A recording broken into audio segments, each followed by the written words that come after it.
पंतप्रधानांच्या काटकसरीच्या आवाहनावर शरद पवार, राज ठाकरेंचा हल्लाबोल. संवेदनशीलता बाळगा, सर्वपक्षीय बैठक बोलवा, पवारांचे टोले.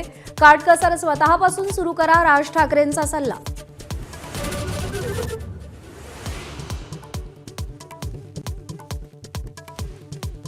देशात पेट्रोल, डिझेल, गॅस आणि जीवनावश्यक वस्तूंची कमतरता नाही. 60 दिवसांचा नैसर्गिक वायू आणि 45 दिवसांचा एलपीजी साठा. परकीय गंगाजळीही पुरेशी, सरकारचं स्पष्टीकरण.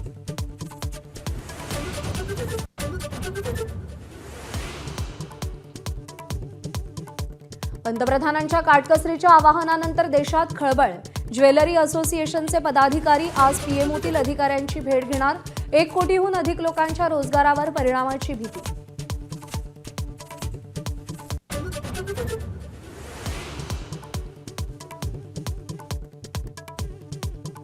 तमिळनाडूत अण्णा द्रमुकमध्ये जवळपास उभी फूट. सीव्ही षणमुगम यांच्या गटाचा टीव्हीकेला पाठिंबा. एनडीए सोडून नवी आघाडी बनवणार अशीही घोषणा.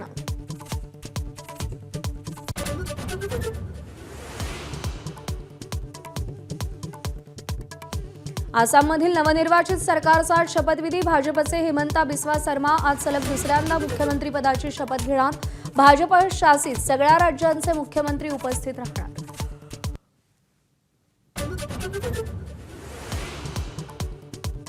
पावसाळी अधिवेशनाआधी विधान परिषदेच्या सदस्य संख्येत आणखी भर पडणार. स्थानिक स्वराज्य संस्थांमधून निवडून जाणाऱ्या 17 जागांवर लवकरच निवडणूक. गेल्या 2.5 वर्षांपासून जागा रिक्त होत्या. राष्ट्रवादीच्या पदाधिकाऱ्यांच्या नियुक्तीवरून राष्ट्रवादीतच गोंधळ. सोशल मीडियावर फिरणारी यादी ही कारकुनाची चूक, असं पक्षाध्यक्ष सुनेत्रा पवारांचं स्पष्टीकरण. चूक लवकरच दुरुस्त करू अशी माहिती.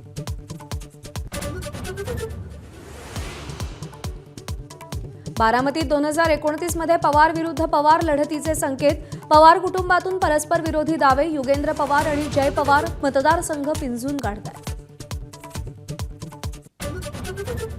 मुंबईतील सेलिब्रिटींच्या हॉटेल, रेस्टॉरंटवरील पार्ट्या मराठी नसल्याचा मुद्दा मुंबई महापालिकेत उपस्थित.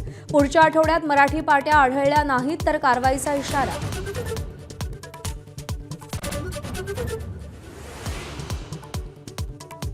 राज्यात उष्णतेची तीव्रता वाढणार. काही भागात वादळी पावसाचं सावट. उत्तर महाराष्ट्र, मराठवाड्यातल्या 6 जिल्ह्यांमध्ये उष्णतेचा तडाखा असह्य होणार. कोकणासह दक्षिण मध्य महाराष्ट्रात पावसाला पोषक वातावरण. भारतीय सैन्य दलातील अग्निवीरांना मृत्यूपश्चात पेन्शन लागू नाही. मुंबई हायकोर्टात केंद्र सरकारचं प्रतिज्ञापत्र. ऑपरेशन सिंदूर दरम्यान शहीद झालेले अग्निवीर मुरली नाईकांच्या आईची याचिका. नमस्कार, बुलेटिनमध्ये आपल्या सगळ्यांचं स्वागत. आपण पाहताय एबीपी माझा. मी प्रज्ञा पोहळे. राष्ट्रवादी काँग्रेसच्या राष्ट्रीय कार्यकारिणीच्या यादीवरून खळबळ निर्माण झाली होती. या यादीमध्ये प्रफुल्ल पटेल आणि सुनील तटकरे यांची नावच नाहीत. ही यादी व्हायरल झाल्यावरती उपमुख्यमंत्री आणि राष्ट्रीय अध्यक्ष सुनेत्रा पवार यांनी स्पष्टीकरण दिलंय. राष्ट्रीय कार्यकारिणीच्या यादीत चूक असून ती लवकरच दुरुस्त केली जाईल असं सुनेत्रा पवारांनी म्हटलंय. यादीतल्या चुका तांत्रिक आणि क्लेरिकल आहेत. लवकरच त्या सुधारल्या जातील असं त्यांनी एक्स पोस्टमध्ये म्हटलंय. निवडणूक आयोगाला दिलेल्या यादीत तटकरे आणि पटेलांची नावं नव्हती. पत्रात जनरल सेक्रेटरी म्हणून पार्थ आणि जय पवारांच्या नावांचा उल्लेख आहे. मात्र पत्र व्हायरल झाल्यावर चुका तांत्रिक असल्याचं सुनेत्रा पवारांनी स्पष्टीकरण दिलंय.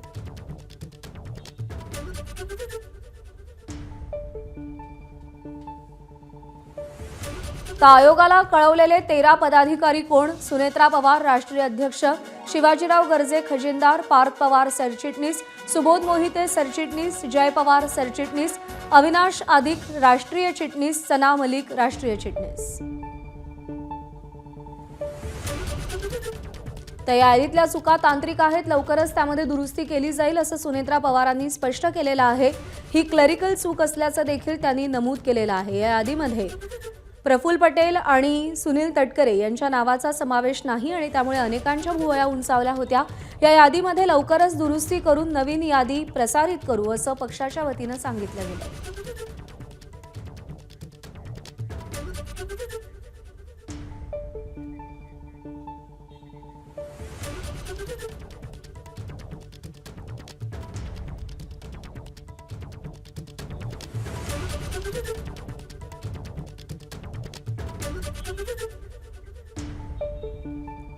दरम्यान या सगळ्या संदर्भात आपण आपले प्रतिनिधी वेदांत नेब आणि मंदार गोंजारी यांच्याशी सविस्तर चर्चा करणार आहोत।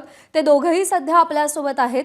राष्ट्रवादी काँग्रेसचे प्रदेशाध्यक्ष सुनील तटकरे आणि प्रफुल्ल पटेल यांचं नाव राष्ट्रवादी काँग्रेसच्या कार्यकारिणीतून दुसऱ्यांदा वगळण्यात आले आणि त्यानंतर तातडीनं ही क्लरिकल मिस्टेक असल्याचं स्पष्टीकरण सुनेत्रा पवारांनी दिलंय। मात्र तटकरे आणि पटेल यांना जाणीवपूर्वक डावललं जातंय का आणि यामागे पार्थ पवारांचं या दोन नेत्यांसोबत सुरू असलेलं शीतयुद्ध कारणीभूत आहे का असा प्रश्न उपस्थित होतोय। या सगळ्या संदर्भात आपण बातचीत करूयात। मंदार गोंजारी सध्या आपल्यासोबत आहेत। तर मंदार, आपण जर विचार केला तर पार्थ पवारांशी या दोन नेत्यांचं शीतयुद्ध सुरू असलेल्या चर्चांमध्ये कितपत तथ्य आहे आणि त्यातूनच हा सगळा प्रकार घडलाय का?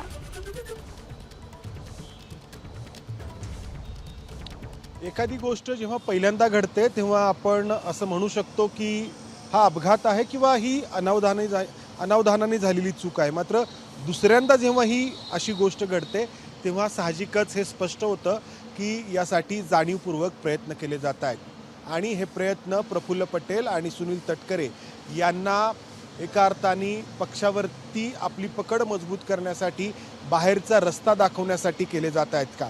आपण अजित पवार हयात असताना जरी या राष्ट्रवादी काँग्रेसमधल्या अंतर्गत राजकारणाच्या बाबतीत काही गोष्टी आठवल्या तर आपल्यालाही लक्षात येईल की अजित पवार हयात असताना देखील या दोन नेत्यांसोबत अजित पवारांचं शीतयुद्ध सुरू होतं। राजकारण हे सर्वसामान्य लोकांच्या आयुष्यासारखं चालत नाही। एकीकडे जुळवूनही घ्यायचं असतं आणि त्याचबरोबर त्या व्यक्तीसोबत संघर्षही करायचा असतो। अजित पवारांनी ही कसरत साधली होती। एका पक्षाचे ते प्रमुख होते, अनेक वर्ष राजकारणामध्ये यशस्वी झालेले होते। मात्र पार्थ पवार आणि सुनेत्रा पवार यांच्याकडे या पक्षाची धुरा आल्यानंतर आपण दुसऱ्यांदा जेव्हा हे घडताना पाहतो तेव्हा हा प्रश्न निर्माण होतोय की जाणीवपूर्वक प्रफुल्ल पटेल आणि सुनील तटकरे यांना डावललं जात आहे का, त्यांना एका अर्थाने बाहेरचा रस्ता दाखवला जातोय का? आणि त्यातून अर्थातच नजीकच्या काळात या राष्ट्रवादी काँग्रेसमध्ये मोठ्या घडामोडी, मोठ्या उलटापालटी घडताना आपल्याला पाहायला मिळू शकतात। प्रज्ञा, निश्चित मंदार, विनंती आहे आपण सोबत राहा। दरम्यान राष्ट्रवादी काँग्रेस पक्षात निवडणूक आयोगाला पाठवलेल्या पत्रावरून पुन्हा एकदा गोंधळ उडालाय। त्यामुळे आता ही खरंच तांत्रिक चूक आहे की जाणीवपूर्वक केलं जात आहे असा सवाल उपस्थित झालाय। मार्च महिन्यात सुनेत्रा पवारांनी आयोगाला दिलेल्या पत्रातही असाच घोळ झाला होता। आता 28 एप्रिलच्या पत्रातही असाच प्रकार झाल्यानं वारंवार या दोन नेत्यांच्या बाबतीत हे का होत आहे? हे जाणीवपूर्वक केलं गेलं का? वारंवार चूक नेमकी का होते? असे असंख्य प्रश्न या निमित्तानं उपस्थित होत आहेत। आपण जाऊयात, वेदांत नेब सध्या आपल्यासोबत आहेत। वेदांत, या प्रकरणामध्ये आता राजकीय चर्चा खूप जास्त व्हायला सुरुवात झाली आहे। वारंवार एकच चूक कशी होतीये? हे जाणीवपूर्वक केलं जात आहे का? हाही सवाल उपस्थित होतोय। एकवाक्यता नाहीये का नेत्यांमध्ये?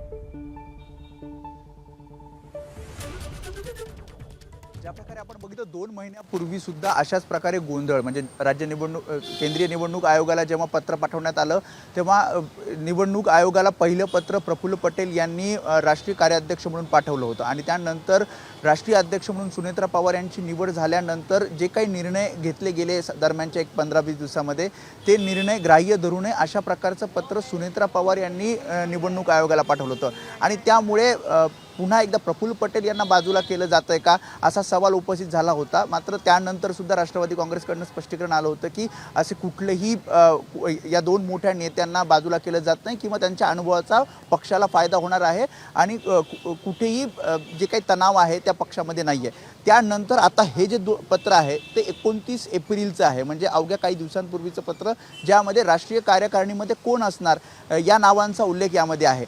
पहिलं जे पत्र आहे त्यामध्ये 22 नावं आहेत। 22 नावांमध्ये प्रफुल्ल पटेल आणि सुनील तटकरेंचं नाव आहे ॲज अ NCP लीडर म्हणून।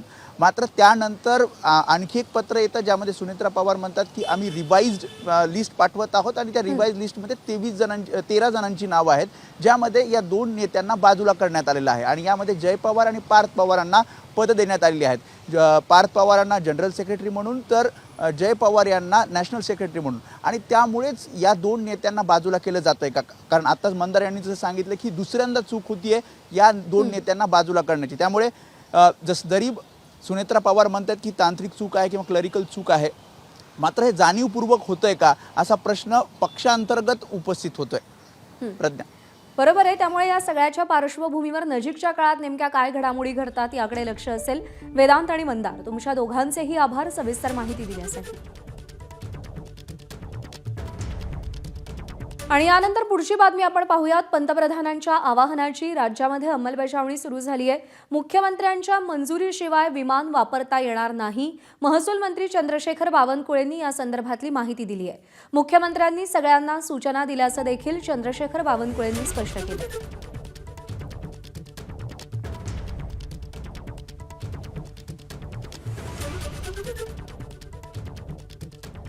इंधनाचा वापर जपून करा असं आवाहन पंतप्रधान नरेंद्र मोदींनी केलेलं होतं. त्यासोबतच वर्षभर सोनं खरेदी टाळा, खाद्यतेलाचा वापर कमी करा असं देखील पंतप्रधानांनी सुचवलेलं होतं.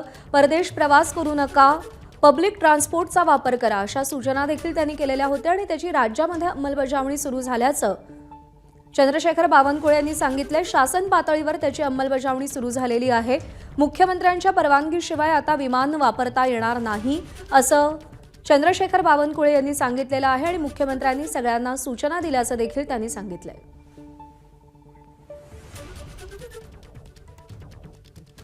कोण वापरताय? एखाद वेळी अर्जंट असेल तरच वापरताय, कोणी खूप तातडीचं आहे.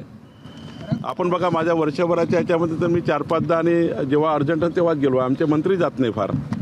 मान्य मुख्यमंत्री, उपमुख्यमंत्री तेवढा त्यांचा इतका बिझी, राज्याचा मुख्यमंत्री फारच बिझी असतात. त्यामुळं त्यांचा तुम्ही सवाल सोडला तर राज्याचा कुठले मंत्री फ्लाईट वापरतात? खूप कमी वापरतात. माझ्या जास्तीत जास्त बैठका ऑनलाईनच असतात. मी कधी कलेक्टरला आपल्या ऑफिसला बोलवत नाही. मी कुठल्याही विभागीय आयुक्ताला माझ्या ऑफिसला बोलवत नाही. मॅक्झिमम बैठका ते कलेक्टर सोलापूरला होते, नागपूरला, यांनाही माहिती आहे. मी फार कमी कलेक्टरला बोलवतो. माझ्या त्या ठिकाणी प्रोटोकॉलमध्ये कलेक्टर येऊ नये, आमच्या पहिलेच सूचना आहे. त्यामुळं आम्ही फार अधिकाऱ्यांना फार ट्रॅव्हल करायला लावत नाही. आम्ही ऑनलाईनच त्या ठिकाणी या बैठका करतो आणि तसं सोल्युशन काढतो. तर चंद्रशेखर बावनकुळेंनी हे सांगितलेलं आहे. मुख्यमंत्र्यांच्या परवानगीशिवाय विमान वापरता येणार नाही आणि मंत्री देखील फार विमान प्रवास करत नाहीत. मुख्यमंत्र्यांचा दिवस हा अत्यंत महत्त्वाचा आणि व्यस्त असतो, त्यामुळे ते आणि उपमुख्यमंत्री विमान वापरत असल्याचं देखील त्यांनी सांगितलेलं आहे. राज्यामध्ये पंतप्रधानांच्या आवाहनाची अंमलबजावणी सुरू झाल्याचं चंद्रशेखर बावनकुळेंनी सांगितलंय.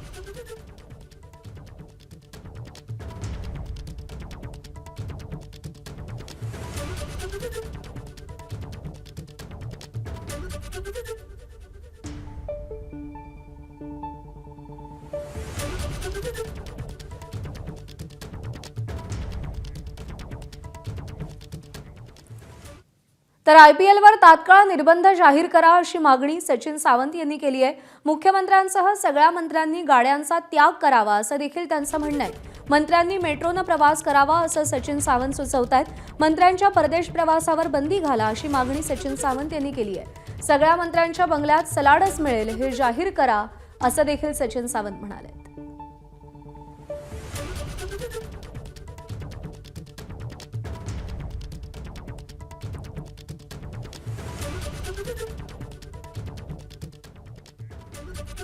केंद्रानं अधिक संवेदनशीलता, व्यापक सल्लामसलतीला प्राधान्य द्यावं असं म्हटलंय शरद पवार यांनी. पंतप्रधान मोदींच्या काटकसरीच्या आवाहनावर शरद पवारांनी एक पोस्ट केली आहे. पंतप्रधान मोदींनी अचानक घोषणा केल्यामुळे अस्वस्थतेचं वातावरण निर्माण झाल्याचं शरद पवार म्हणतात. पंतप्रधानांनी स्वतःच्या अध्यक्षतेखाली सर्वपक्षीय बैठक घ्यावी असं देखील पवारांनी सुचवलं. पंतप्रधानांच्या काटकसरीच्या आवाहनावर राज ठाकरेंनी मोदींना पत्र लिहिलंय. देशाच्या, राज्याच्या अर्थव्यवस्थेचं कंबरडं मोडून ठेवलंय असं राज ठाकरे म्हणाले. मोडकळीस आलेल्या अर्थव्यवस्थेबाबत का बोलत नाही तसा सवाल त्यांनी विचारलाय. कच्चं तेल $60 ते $65 असताना चढ्या भावानं पेट्रोल विकलं गेलंय. त्यावेळी लोकांकडून घेतलेले लाखो कोटी रुपये कुठे गेले असं राज ठाकरेंनी विचारलंय. तुमची मन की बात खूप झाली, आता तज्ज्ञांचं ऐका असंही राज ठाकरे म्हणाले.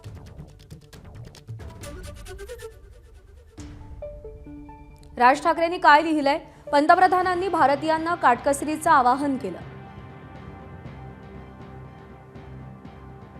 स्वतः पंतप्रधान काहीशे गाड्यांचा ताफा घेऊन मिरवणुका काढतायत, त्याचं काय?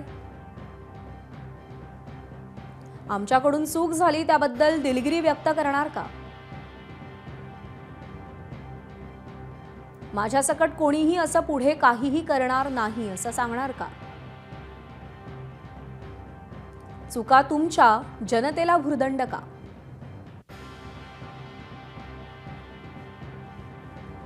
जे आपल्या पूर्वजांनी सांगितलंय तेच मोदीजी सांगतायत. यात राजकारण करू नये, जनतेचं काउन्सिलिंग केलं पाहिजे असं उत्तर बावनकुळेंनी राज ठाकरेंना दिलंय. बाळासाहेब थोरात आणि जे कोणी टीका करतात त्यांना माझा सवाल आहे की महात्मा गांधीजींनी स्वदेशीचा नारा दिला होता. स्वदेशीचा नारा पुढे नेणे काही चूक असेल तर मला त्यांनी सांगावं. मोदीजींनी काय म्हटलं की स्वदेशीचा वापर जास्त करा. पेट्रोल डिझेलचा पर्याय काय तर इथेनॉल आहे जे देशामध्ये बनतं.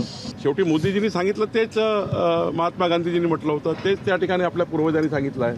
मला असं वाटतं याच्यामध्ये हे राजकारण करू नये, जनतेला पुन्हा काउन्सिलिंग केलं पाहिजे. हां ठीक आहे, काही आम्ही आमच्या वाहनात कटोती केली पाहिजे का तर आम्ही कटोती करू. काटकसर ही स्वतःपासून केली पाहिजे. सगळं करून झाल्यानंतर आता घोषणा केली आहे अशी टीका काँग्रेसचे नेते बाळासाहेब थोरात यांनी केली आहे. पंतप्रधान फिरतात ते ठीक आहे, मात्र नगरसेवक आणि कार्यकर्ते यांचेही थापे निघतात ते थांबवावेत असं ते म्हणाले. केवळ निवडणुका चालू आहेत, धुमाकूळ केला, निवडणुकीचा खर्चाचा धुमाकूळ केला, इंधन प्रचंड वापरलं. आता काटकसर सांगतायत, हे काही बरोबर नाही. काटकसर सुरुवात स्वतःपासून केली पाहिजे. असाच एक प्रसंग तत्कालीन अर्थमंत्र्यांवर आला होता. मधु दंडोते ज्यावेळेस होते त्यांनी कशा पद्धतीनं मांडणी केली होती. मुद्दाम या केंद्र सरकारनं पाहिलं पाहिजे. का असतं संकट येतं, पण ती मांडणी कशी स्वतःपासून सुरुवात करावी लागते. दुर्दैवानं ते दिसत नाही. तमिळनाडूत अण्णा द्रमुकमध्ये उभी फूट पडलेली आहे. CV षणमुगम यांच्या गटाकडे 24 आमदार आहेत. पक्षप्रमुख पलानीस्वामींसोबत अजूनही 23 आमदार असल्याचं कळतंय. तमिळनाडू विधानसभेत अण्णा द्रमुकचे 47 आमदार आहेत. षणमुगम यांचा गट आज दुपारी मुख्यमंत्री विजय यांना भेटण्याची शक्यता आहे. षणमुगम यांनी नवी आघाडी स्थापन करणार असल्याची घोषणा केली. षणमुगम गटाकडून विधिमंडळ पक्षनेता आणि उपनेत्याची निवड देखील झालेली आहे. पक्षप्रमुख पलानीस्वामींकडे षणमुगम यांची पक्ष बैठक बोलावण्याची मागणी आहे. दरम्यान तमिळनाडूमध्ये वेगवान राजकीय घडामोडी घडतायत. अण्णा द्रमुकचा विजय यांना पाठिंबा मिळण्याची शक्यता आहे. विधानसभा अध्यक्षांची देखील निवड होणार आहे आणि उद्याच विश्वासदर्शक ठराव देखील मांडला जाण्याची शक्यता वर्तवली जाते.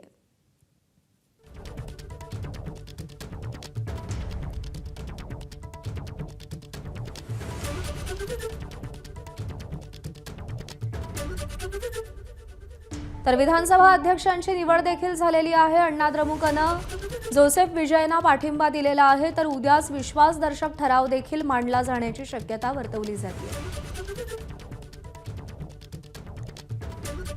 तर तामिळनाडूचे मुख्यमंत्री विजय यांनी निर्णयांचा धडाका लावलेला आहे. शाळा, कॉलेजेस, बस थांब्यांजवळची दारू दुकानं हटवण्याचे आदेश त्यांनी दिलेत. 2 आठवड्यात दारूची दुकानं हटवण्याच्या सूचना त्यांनी दिल्यात. शाळा कॉलेजच्या 500 मीटर परिघातील दारू दुकानं बंद होणार आहेत. 717 सरकारी परवाने असलेल्या दारू दुकानांवर देखील कारवाई होणार आहे.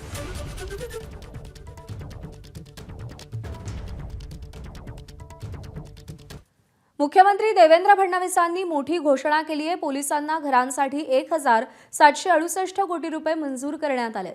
मुख्यमंत्री देवेंद्र फडणवीसांनी ट्विट करून या संदर्भातली माहिती दिली आहे.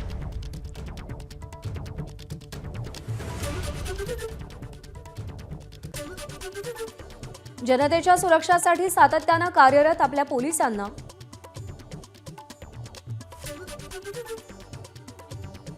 घरं मिळाली पाहिजेत, यासाठी प्रारंभीपासून मी आग्रही राहिलो. त्यामुळेच 2014-2019 या काळात मोठ्या संख्येनं पोलिसांना घरांसाठी व्याज सवलत अनुदान योजना राबवली. महाविकास आघाडीच्या काळात ती योजना बंद केली गेली होती. नंतर पुन्हा आम्ही ती योजना सुरू केली. आज मला सांगताना आनंद होतोय की आमच्या 5,459 पोलिसांना घर बांधणी अग्रिम म्हणून 1,768.08 कोटी रुपयांना मंजुरी प्रदान करण्यात आलेली आहे. राज्य पोलीस गृहनिर्माण कल्याण महामंडळाकडे आलेल्या या प्रस्तावांसाठी ही रक्कम मंजूर करण्यात आलेली आहे. नाशिकमधील म्हाडा भूखंड घोटाळ्याची व्याप्ती वाढलेली आहे. म्हाडाच्या घोटाळ्यात बिल्डरांच्या फायद्यासाठी नियमांना खो दिल्याचा तपासात खुलासा झालाय. नगररचना विभागाचे कल्पेश पाटील आणि भूमी अभिलेखचे बिपिन काजळे यांना 13 मे पर्यंत पोलीस कोठडी सुनावण्यात आली आहे. काजळे यांच्या कार्यालयातून बोगस रबरी स्टॅम्प, शिक्के आणि नकाशे जप्त करण्यात आलेले आहेत. 20% म्हाडा कोटा प्रकरणातील तब्बल 41 संशयित व्यवहारांमध्ये सहभागाची माहिती आहे. पाटील काजळे संगनमतानं बड्या बिल्डरांना फायदा करून देत असल्याचा आरोप आहे. महसूल, म्हाडा, नगररचना आणि भूमी अभिलेख विभागातील आणखी अधिकाऱ्यांवर गुन्हे शाखेची नजर आहे. जप्त रजिस्टर, सातबारा, नकाशे आणि पोस्ट हिस्सांची पुराव्यांसाठी पडताळणी सुरू आहे. चौकशीतून आणखी मोठी नावं समोर येण्याची शक्यता आहे. आंतरराष्ट्रीय दर्जाच्या वांद्रे कुर्ला संकुलातील 9 भूखंडांचा ई-लिलाव करण्याचा निर्णय MMRDAनं घेतलाय. यासाठी निविदा प्रसिद्ध करण्यात आली असून या ई-लिलावातून MMRDAला किमान 9,200 कोटी रुपयांचा महसूल मिळण्याची शक्यता आहे. MMRDAकडून राबवण्यात येणाऱ्या पायाभूत सुविधा प्रकल्पांसाठी मोठ्या प्रमाणावर निधीची गरज भासते. अशावेळी निधी उभारणी करण्याकरता MMRDAकडून भूखंडांचा ई-लिलाव केला जातो आणि त्यानुसार आतापर्यंत मोठ्या संख्येनं BKCतील भूखंडांचा लिलाव करण्यात आलेला आहे. तब्बल 22 वर्षांच्या प्रतीक्षेनंतर साताऱ्याच्या मातीत पुन्हा एकदा मानाच्या हिंद केसरी कुस्ती स्पर्धेचा थरार रंगणार आहे. 14 ते 17 मे दरम्यान छत्रपती शाहू स्टेडियमवरती हिंद केसरीचा महासंग्राम रंगणार आहे. देशातील बलाढ्य मल्लांच्या झुंजीसह थार गाडी, चांदीची गदा आणि लाखो रुपयांच्या बक्षिसांची खैरात होणार आहे. भारतीय शैली कुस्ती महासंघ, महाराष्ट्र राज्य भारतीय शैली कुस्ती महासंघ, राजेश्वर प्रतिष्ठान आणि सातारा तालीम संघ यांच्या संयुक्त विद्यमानं 52वी हिंद केसरी पुरुष आणि महिला अजिंक्यपद कुस्ती स्पर्धा आयोजित करण्यात आली आहे. तमिळनाडूमध्ये सत्ताधारी TVKला मोठा धक्का बसलाय. एका मतानं जिंकलेल्या आमदाराला मतदान करता येणार नाहीये. मद्रास हायकोर्टानं आमदाराला मतदानापासून रोखलेलं आहे. पराभूत उमेदवाराच्या आव्हान याचिकेवरती हायकोर्टानं हा निर्णय दिलाय. तिरुपत्तूरमध्ये TVKचे R श्रीनिवास सेतुपती एका मतानं विजयी झाले.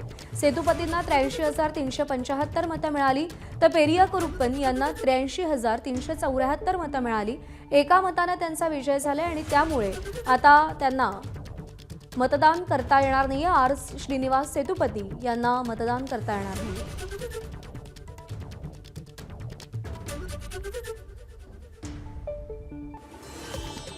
वीस जिल्हा परिषदांच्या निवडणुकांवर सुप्रीम कोर्टाचा निर्णय नाही. सुप्रीम कोर्टाच्या उन्हाळी सुट्टीनंतरच निर्णय होणार.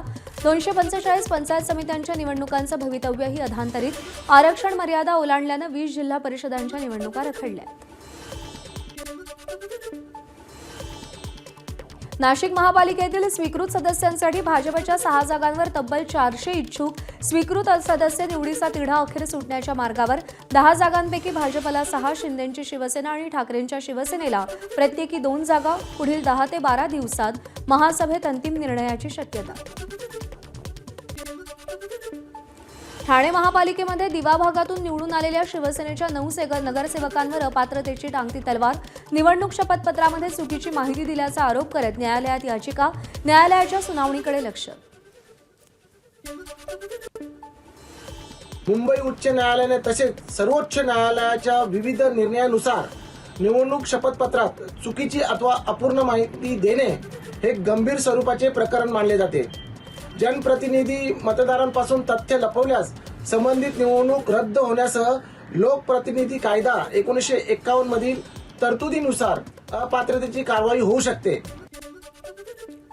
राष्ट्रवादीच्या राष्ट्रीय कार्यकारिणीच्या यादीत पटेल आणि तटकरेंचं नाव नाही. राष्ट्रीय कार्यकारिणीच्या यादीत चूक, लवकरच दुरुस्ती. सुनेत्रा पवार यांची माहिती. तर पत्रात जनरल सेक्रेटरी म्हणून पार्थ आणि जय पवारांच्या नावांचा उल्लेख. उद्धव ठाकरेंच्या शिवसेनेकडून परभणीमध्ये खासदार संजय जाधव यांना एकाकी पाडण्याचा प्रयत्न. उद्धव ठाकरेंच्या शिवसेनेची जिल्ह्याची कार्यकारिणी बदलली. जिल्ह्यातील सर्व पदांवरती नव्या नेत्यांची नियुक्ती. खासदार संजय जाधव पक्ष सोडणार असल्याच्या चर्चेमुळे ठाकरेंच्या शिवसेनेत अंतर्गत कलह.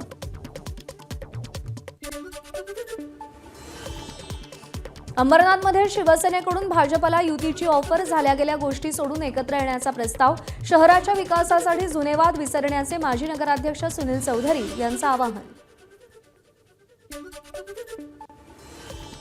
राज्यात, केंद्रामध्ये आणि सगळ्या ठिकाणी युतीची सत्ता आहे. त्यामुळे आम्ही जर चर्चा केली वारंवार ते काही विशेष नाही, कारण आम्ही लोकसभेला आणि विधानसभेला युतीवरून सामोरे गेलो आहे. तर आम्ही विकासाच्या मुद्द्याकरता आम्ही कुठल्याही स्तरावर जाऊन बोलणी करायला आम्ही तयार आहोत. मुंबईतील नालेसफाईची आज पुन्हा भाजपच्या नेत्यांकडून पाहणी. मंत्री मंगल प्रभात लोढा, मुंबई भाजप अध्यक्ष अमित साटम, आमदार मिहिर कोटेचा यांच्यासह भाजप नगरसेवकांसोबत नालेसफाईच्या कामाची पाहणी. मुलुंड भांडूप या भागात नालेसफाईचा भाजप नेत्यांकडून आढावा. पश्चिम उपनगरामध्ये 3-4 दिवसापूर्वी आम्ही नालेसफाईची पाहणी केली होती. आज पूर्व उपनगरामध्ये या नालेसफाईचा पाहणीचा दौरा या ठिकाणी आहे. कदाचित शेवटच्या स्पॉटची पाहणी केल्याच्या नंतर रिअलिस्टिक जो आकडा आहे तो मी तुम्हाला सांगू शकेन. पंतप्रधानांच्या काटकसर करण्याच्या आवाहनानंतर मुख्यमंत्री देवेंद्र फडणवीसांच्या सगळ्या मंत्र्यांना सूचना. फडणवीसांच्या सूचनेनुसार मंत्री नितेश राणेंकडून मत्स्य विकास व बंदर विभागाला निर्देश. मत्स्य विकास व बंदर विभागाच्या सगळ्या बैठका ऑनलाईन होणार. पेट्रोल व डिझेलऐवजी इलेक्ट्रिक वाहनांचाही वापर करण्याच्या सूचना. आसाममधील नव्या सरकारचा शपथविधी सोहळा पार पडणार. हिमंता बिस्वा शर्मा आज 11:40 मुख्यमंत्री पदाची दुसऱ्यांदा शपथ घेणार. या शपथविधी सोहळ्याला पंतप्रधान नरेंद्र मोदी, केंद्रीय गृहमंत्री अमित शाह उपस्थित राहणार. मुख्यमंत्री देवेंद्र फडणवीसांनी गुवाहाटीमध्ये कामाख्या देवीचं दर्शन घेतलं. आज आसाममध्ये शपथविधी सोहळा पार पडणार.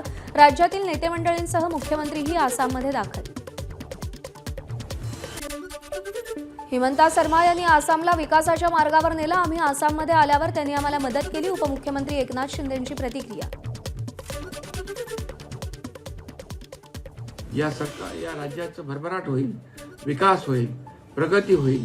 या राज्यामध्ये सुरक्षा व्यवस्था, कानून व्यवस्था, या राज्यातल्या माता भगिनी यांचा विकास, या राज्यातल्या शेतकऱ्यांचा विकास, या राज्यातल्या कष्टकऱ्यांचा विकास, सगळ्यांनाच न्याय मिळेल आणि डबल इंजिनचं सरकार या ठिकाणी राज्याला विकासाकडे घेऊन जाईल. उपमुख्यमंत्री सुनेत्रा पवार यांचं गुवाहाटी विमानतळावर कार्यकर्त्यांकडून स्वागत. त्यानंतर सुनेत्रा पवार आणि राष्ट्रवादीच्या नेत्यांनी कामाख्या देवीचं दर्शन घेतलं. पश्चिम बंगालमध्ये निवडणूक अधिकारी बनले मुख्य सचिव. मुख्यमंत्री शुभेंदू अधिकारींकडून मनोज अग्रवाल यांची नियुक्ती. अग्रवाल हे 1993च्या तुकडीचे IAS अधिकारी. SIR मध्ये 93 लाख मतं वगळल्यानं अग्रवाल टीकेचे धनी बनले होते. तमिळनाडूचे मुख्यमंत्री विजय यांचा निर्णयांचा धडाका. शाळा, कॉलेजेस, बसथांब्यांजवळची दारू दुकानं हटवण्याचे आदेश. 2 आठवड्यात दारू दुकानं हटवण्याची सूचना. 717 सरकारी परवाने असलेल्या दारू दुकानांवर कारवाई. केरळमध्ये मुख्यमंत्री पदाबाबत काँग्रेसचा तिढा अजूनही सुटलेला नाही. काँग्रेसच्या केरळमधील वरिष्ठ नेत्यांची आज दिल्लीमध्ये राहुल गांधींसोबत बैठक. मल्लिकार्जुन खरगेही दिल्लीत दाखल होणार. आज मुख्यमंत्री पदाच्या नावावर एकमत होण्याची शक्यता. पंतप्रधान नरेंद्र मोदी यांची पुन्हा परदेशवारी. 15 मेपासून 4 युरोपीय देशांच्या दौऱ्यावर जाणार. UAE मधून मोदी युरोपच्या दौऱ्यासाठी रवाना होणार. नेदरलँड, स्वीडन, नॉर्वे आणि इटलीचा मोदी दौरा करणार. नाशिकमधील लैंगिक अत्याचार आणि धर्मांतर प्रकरणी मतीन पटेल यांची पालिकेच्या नोटीसीविरोधात कोर्टात धाव. पालिकेनं दिलेली 3 दिवसांची नोटीस बेकायदेशीर असल्याचा दावा. कारवाईला स्थगिती आणि मुदतवाढ देण्याची मागणी. फरार निदा खानला आश्रय दिल्याचा मतीन पटेलांवर ठपका. TCS प्रकरणातील आरोपींच्या जामीन अर्जावरती आज पुन्हा सुनावणी. रजा मेमन, शफी शेख, अश्विनी चेनानी, तौसिफ शेख, दानिश शेख, शाहरुख कुरेशी या आरोपींच्या जामीन अर्जावरती आज सुनावणी पार पडणार. भोंदू अशोक खरातच्या अडचणीमध्ये वाढ. ईडी लवकरच भोंदू अशोक खरातचा ताबा घेणार. 18 मे रोजी खरातचा विशेष PMLA कोर्टासमोर त्याला हजर करण्याचे आदेश.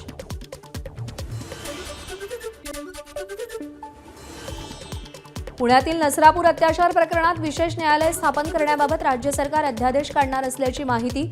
सरकारी वकील म्हणून नियुक्ती झाल्यानंतर अजय मिसर यांनी तपासाचा आढावा घेतला.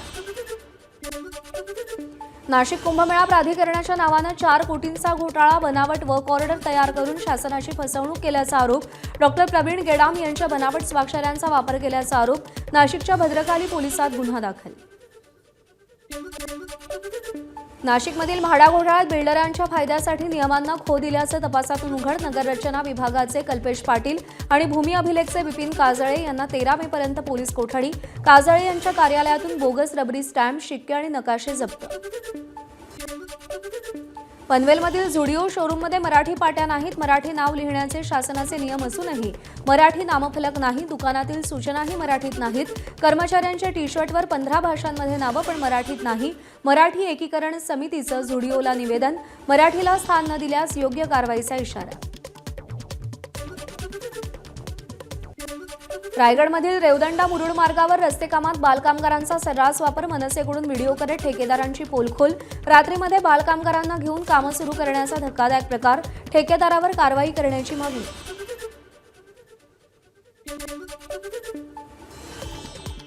सांगलीमध्ये चायनीज बेदाण्याचा पुन्हा पर्दाफाश. कवठे महांकाळ तालुक्यातील चोरोची गावामध्ये निकृष्ट बेदाणे बनवणाऱ्या युनिटवर धाड. अधिकृत परवानगी नसताना सुरू असलेल्या बोगस कारभारामुळे द्राक्ष उत्पादक शेतकरी आक्रमक. हा बेदाणा कुठल्याही परिस्थितीत संबंधित मार्केट कमिटीने घेऊ नये. पूर्णतः शहानिशा करावी.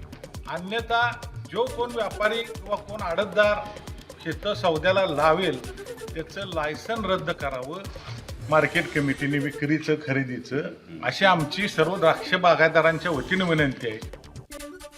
बुलढाण्यातील देऊळगाव राजा झोपेच्या गोळ्यांच्या अवैध विक्रीवर पोलिसांची कारवाई. 1100 बटन गोळ्या आणि 76 कप सिरप जप्त. देऊळगाव राजा येथील औषध विक्रेत्यासह तिघांना पोलिसांनी ताब्यात घेतलं. अन्न आणि औषध प्रशासन निष्क्रिय असल्याचं पुन्हा समोर. NDPS कायदा अंतर्गत एक गुन्हा दाखल केला गेला होता. त्याच्यामध्ये एक आरोपी ज्याचे नाव आहे सय्यद सलमान सय्यद गफार, त्यांच्याकडून बटन गोली जे एक अँटी डिप्रेशन मेडिसिन आहेत ते हस्तगत केलेली होती. त्याच्यामध्ये आम्ही बॅकवर्ड लिंकेजेस करून मुख्य सूत्रधार कोण आहेत आणि कुठून हे गोळ्या त्यांना भेटली आहेत त्याची माहिती काढू. गोंदियामध्ये 2 वेगवेगळ्या घटनांमध्ये 4 आंतरराज्यीय गांजा तस्करांना अटक. 34 लाखाहून अधिक किमतीचा गांजा जप्त. ऑपरेशन नार्कोस अंतर्गत रेल्वे पोलिसांची कारवाई. उत्तर महाराष्ट्र मराठवाड्यात उष्णतेच्या लाटेचा इशारा. काही जिल्ह्यांसाठी हवामान विभागाचा उष्णतेचा येलो अलर्ट. यामुळे काळजी घेण्याचं प्रशासनाचं आवाहन. नंदुरबारमध्ये उन्हाचा पारा 45 अंशांवर. जिल्हा प्रशासनाकडून उन्हाचा हाय अलर्ट. 11 ते दुपारी 3 वाजेपर्यंत घराबाहेर न पडण्याच्या जिल्हाधिकाऱ्यांच्या सूचना. जिल्ह्यातील प्रत्येक आरोग्य केंद्रात उष्माघात कक्षही सज्ज.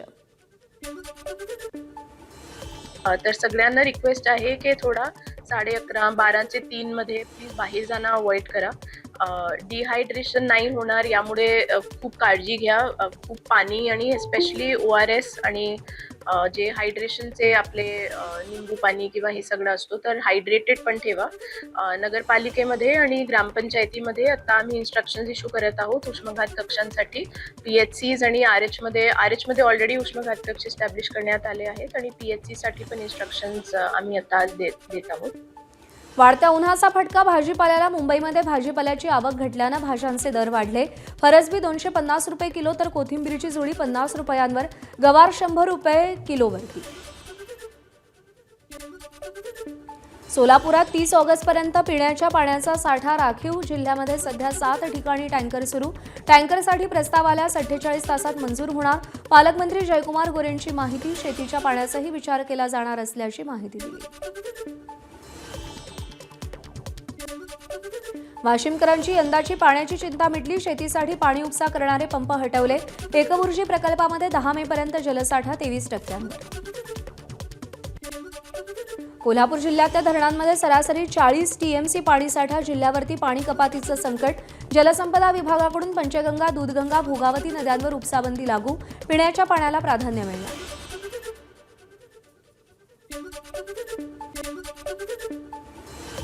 कोयना धरणाच्या शिवसागर जलाशयातील पाणी पातळी घटली. धरणातील पाणी कमी झाल्यानं गावं, जुनी घरं, दगडी पूल, बामणोलीची जुनी बाजारपेठ आणि दळणवळणाची साधनं दिसू लागली. धरणात सध्या फक्त 26 TMC एवढाच पाणीसाठा शिल्लक.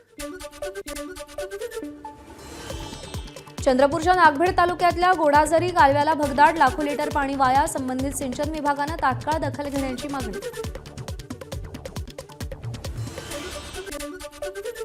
पुण्याच्या जुन्नर तालुक्यातील पिंपळगाव जोगे धरणाचा कालवा फुटला. हजारो लिटर पाणी वाया. नुकसानग्रस्त शेतांचे पंचनामे करून मदत करण्याची मागणी. शेतातली मातीही वाहून गेली आहे.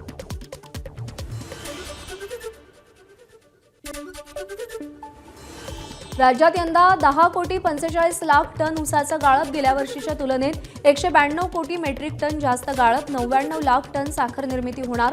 ऊस गाळपात पुणे आणि सोलापूर विभाग राज्यात अव्वल. नाशिकमधल्या नांदगावमध्ये कांद्याला योग्य भाव न मिळाल्यानं शेतकरी संतप्त. नांदगाव बाजार समिती कार्यालयासमोरच ट्रॅक्टरभर कांदा ओतला. कांदा खरेदीस व्यापाऱ्यांनी नकार दिल्यानं शेतकरी संतप्त. बाजार समितीच्या मध्यस्थीनंतर कांद्याला प्रति क्विंटल 101 रुपयांचा भाव मिळाला. धुळे कृषी उत्पन्न बाजार समितीत कांद्याची आणि ज्वारीची आवक वाढली. कांद्याला 700 रुपये क्विंटल तर ज्वारीला केवळ 2,000 रुपये इतका भाव. कांद्याला किमान 2,000 तर ज्वारीला 3,000चा भाव मिळावा, शेतकऱ्यांची मागणी. बुलढाणा बाजारामध्ये सोयाबीनला झळाळी. शेतकऱ्यांनी सोयाबीन कमी भावात विक्री केल्यानंतर आता बाजारात तेजी. सोयाबीन 7,200 रुपये क्विंटलवर. दरवाढीचा खरा फायदा नेमका कोणाला, शेतकऱ्यांचा सवाल. हिंगोलीतून जाणाऱ्या छत्रपती संभाजीनगर ते हैदराबाद महामार्गावर भेगा चोंडी ते वसमत फाटा दरम्यान रस्त्यावरती 100 मीटर अंतरावर 3 ते 4 सेंटीमीटर रुंदीच्या भेगा. अपघाताच्या संख्येत वाढ. तातडीनं दुरुस्ती करण्याची मागणी. पुण्यातील फेरीवाल्यांना पालिका प्रशासनाचा दणका. सेवा शुल्क न भरणाऱ्या 1,850 जणांचे परवाने रद्द होणार. तब्बल 20 कोटी 5 लाख रुपयांची थकबाकी ठेवल्याचं समोर. हेमंता बिस्वा शर्मा यांचा शपथविधी सोहळा सुरू आहे. To present them.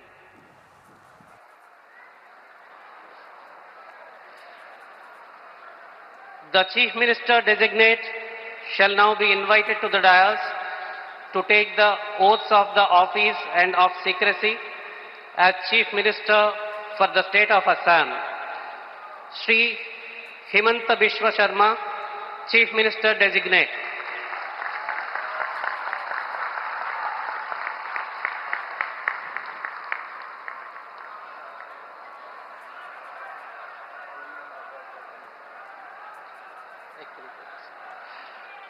You may be pleased, sir, to administer the oath of office and the oath of secrecy to the Chief Minister designate as invited and presented.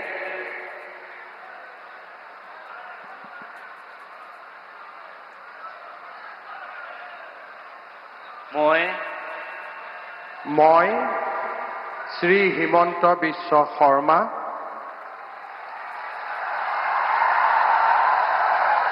ঈশ্বৰৰ নামত শপত লওঁ যে বিধিৰ দ্বাৰা স্থাপিত ভাৰতৰ সংবিধানৰ প্ৰতি মই প্ৰকৃত বিশ্বাস আৰু আনুগত্য পোষণ কৰিম।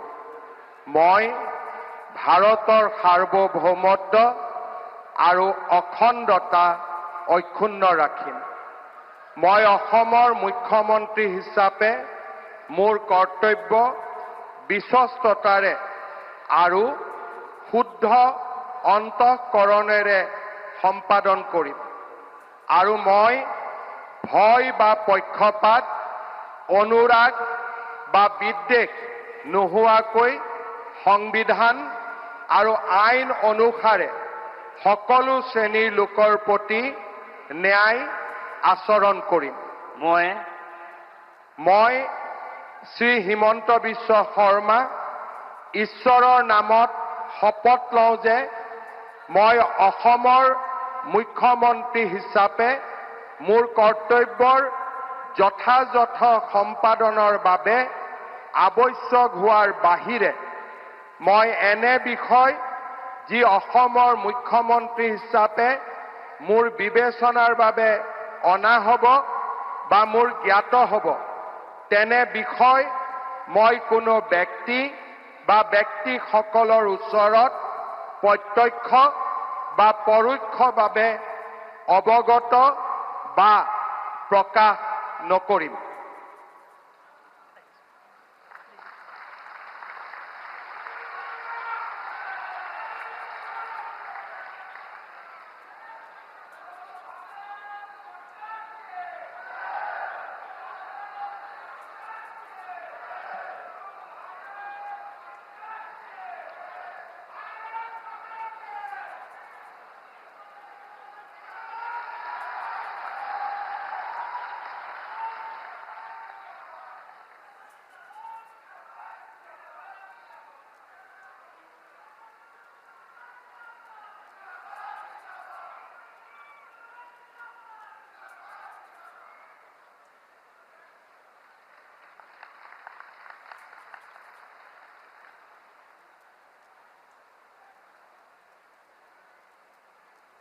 Sir, the ministers designate are present to take the oaths of office and secrecy.